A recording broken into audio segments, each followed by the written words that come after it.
So let's go to the next one, which is important. Let's look at the guitar. We're going to look at the DI thing right away. Let's just look at the plugin first, and then we're going to try the DI thing. That's going to be our thing to try. Here's an important thing to have. How many guys are mixing late at night in some back room that's probably 15 feet from their wife? I see it, okay. Or girlfriend. Or significant other. In headphones. Who's trying to do overdubs at night? Really quietly so no one will hear them. Anybody in here? Okay. Do you run into situations where you're at home studios where you can't really make any noise? And you got songwriting demos to cut? What would be great to have at one of these situations? A plugin that you could plug in a guitar and instantly get a guitar sound without having to fidget through 7,500 presets?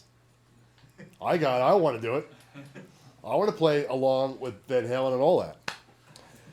So I had my trusty assistant here, Keith, who now is playing on a Green Day record.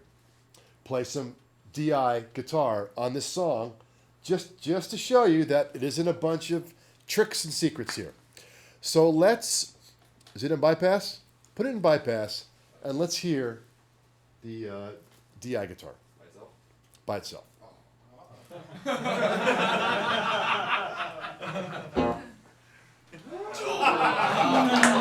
Oh, you did it. I have to confess, guys. I have to confess. This is our second studio computer. It's not the 16-core friggin' supercar. So it's kind of like a little bit of the Miata from Studio B.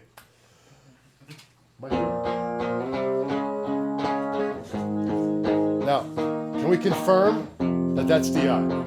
That is DI, right? Doesn't sound like anything else but DI, right? Let's play that same guitar. Now I have 3 presets. No cheating here, right? 3 presets. Clean, crunch, and heavy.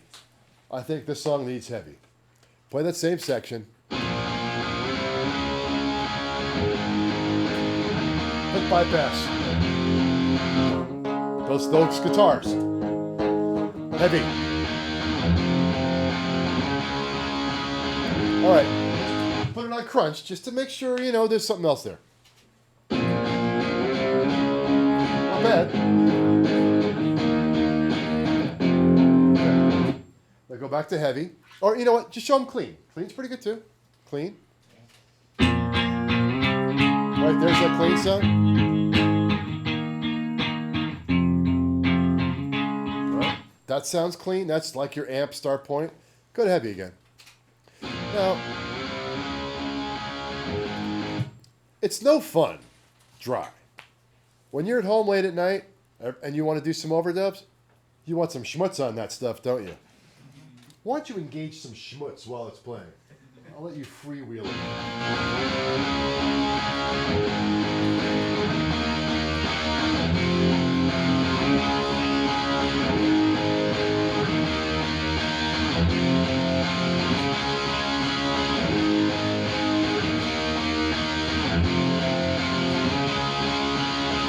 Put some delay on the sucker.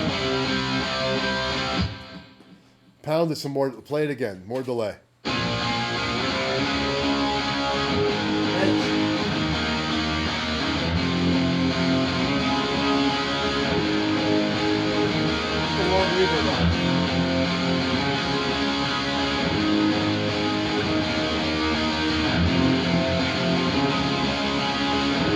Keep going. Oh. So the cool thing is you plug your DI guitar in on your laptop, in your home studio, and instantly you can go right to Van Halen 1. You can go right to whatever guitar sound you want. I don't want to screw with 300 presets. I just want to be able to add the delay, the reverb, the chorusing, whatever. I wanted to do something because if I could write a song, if I can get a guitar sound in 5 seconds, come up with some chords, I can write a hit song and be like Dr. Luke, okay? I can write hits. I can do something interesting. But really, that's the bottom line to this plugin and this part of it. So the simple fact, let me put this down. The simple thing is I built this reamp thing into you can take whatever signal you have and reamp it, but the real sell point is that you can instantly get a guitar sound. And we're back to the bass and treble. We're back to the bass and treble and the compression settings. The difference on, you all right, Eddie? Okay. The difference on this one is, look at the names I have for the reverbs: club, hall, and arena. Real guitar conducive names. And then for the delay, 8, edge, and quarter. When you think of dotted eighth, you don't think of dotted eighth. You think of edge, as in the edge. Obviously, I couldn't put the edge up there because he'd probably get mad and call me. But I think the most important thing is when you guys are working on guitars, you're like, oh yeah, I want that Pink Floyd or edge setting. That's it. So it's in there. So, and I did the same thing. It has the same exact spreader, stereo wide and spreader, which is great to have. So let's just now, aside from just the reamping fact of it, let's look at the acoustic guitar, and let's pop it on there. Let's just move it right onto the acoustic guitar. You guys know the song. Let's just see what it does with regular stuff. On this one, I think he has a single acoustic. So no reamping, just kind of cool having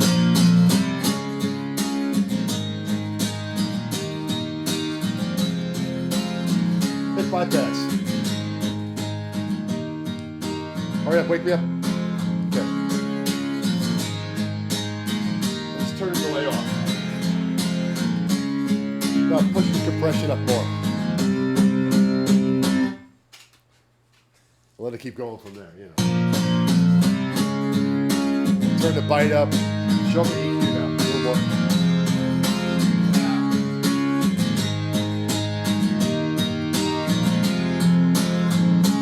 Let's see a little air. Top sounds good for acoustic.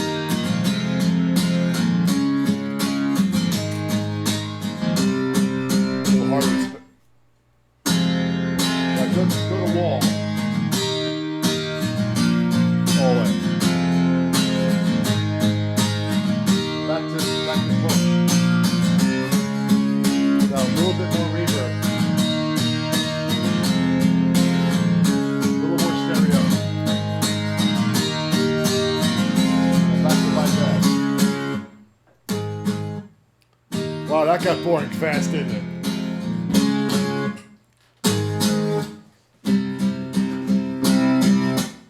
Okay.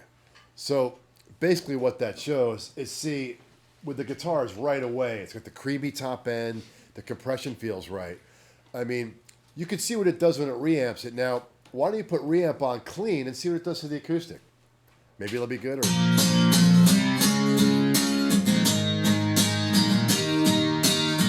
Now put the reamp on. Cool. Good crunch.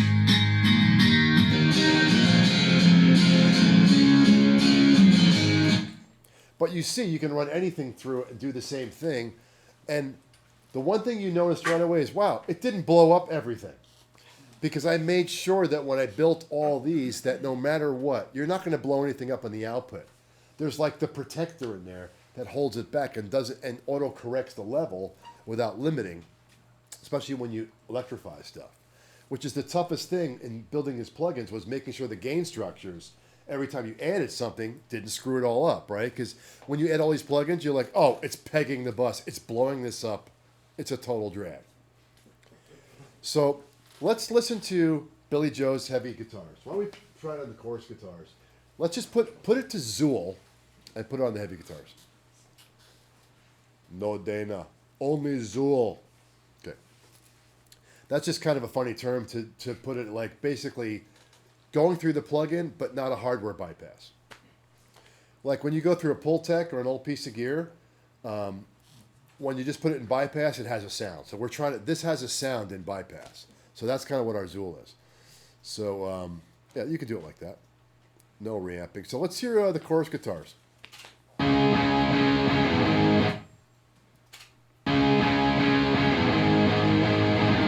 let's add some height. Just EQ.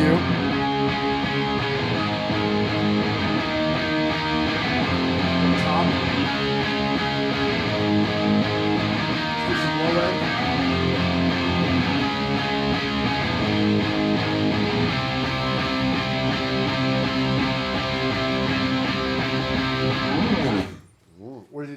keep going. You do anything good? It's the end of the song. Oh, okay. Of course, yes. So, he starts the lick there? Okay. So just let him start the lick and let's add some delay. Keep going. Just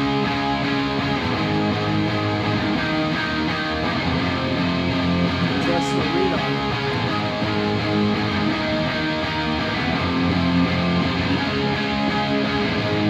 Go to bypass.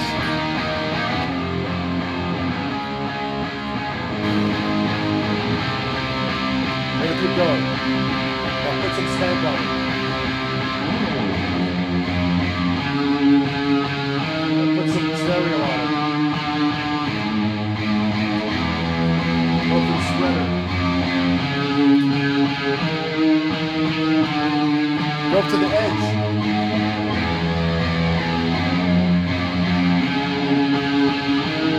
Go to quarter. Go full arena.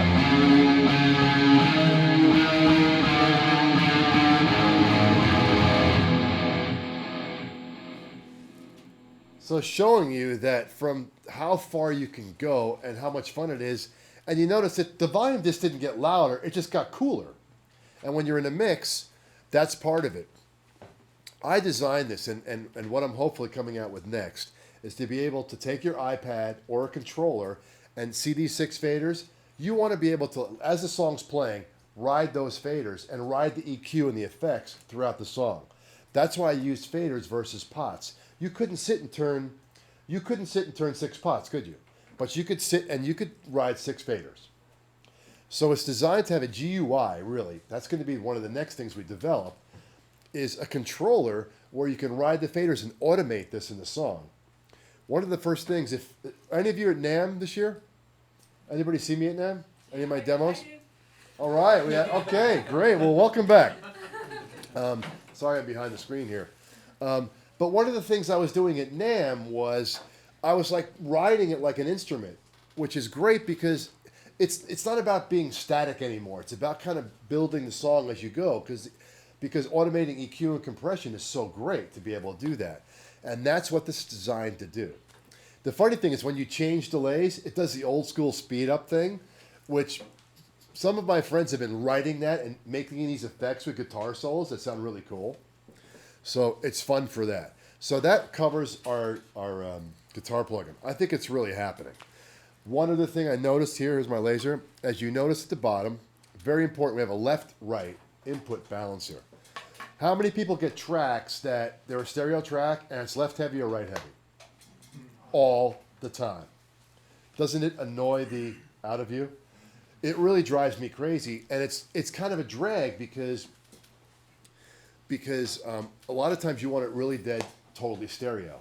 Here's a perfect example, but here's another reason why it's on there. Okay, so say you just want to balance the left-right thing out with the effects, but as with Van Halen 1, remember the guitar was left and all the goo was right or stereo?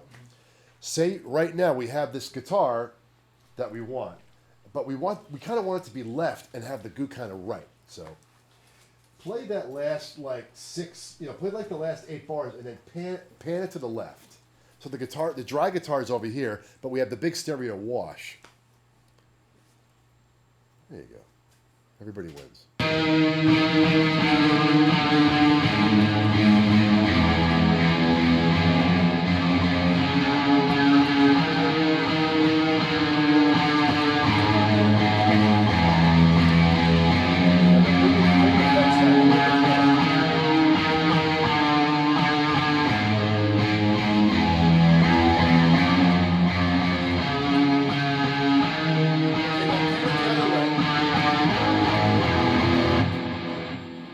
So, totally a cool thing. Totally happy that you can do that. There's no other plugin you can do that. Here you have, say you have a mono lead guitar. All my plugins make everything stereo. What's the coolest thing you can do is you can have the guitar solo be like left, but all the effects are always stereo. And that would take so many sends and so much of a hassle to do. But here it's like one plugin, drop it on, pan it over to the left, and focus on the rest of the song. Sold, right? Cool to have. How many people love the first Van Halen record? The guitar is left. Exactly. Who's waiting for the next one? Well, it's not coming out unless it comes through here, so I'll let you know that much. So, because I'm not letting it happen without me, but it's kind of cool, right? It's having the pan thing, like one last thing that makes it cool and like, wow, I wish I could do that with a solo. There you go. How about you could automate the pan pot too and go fully Jimi Hendrix with it, but the effects all stay in stereo. Perfect. You can't do that with another plugin. It's just not possible. All right.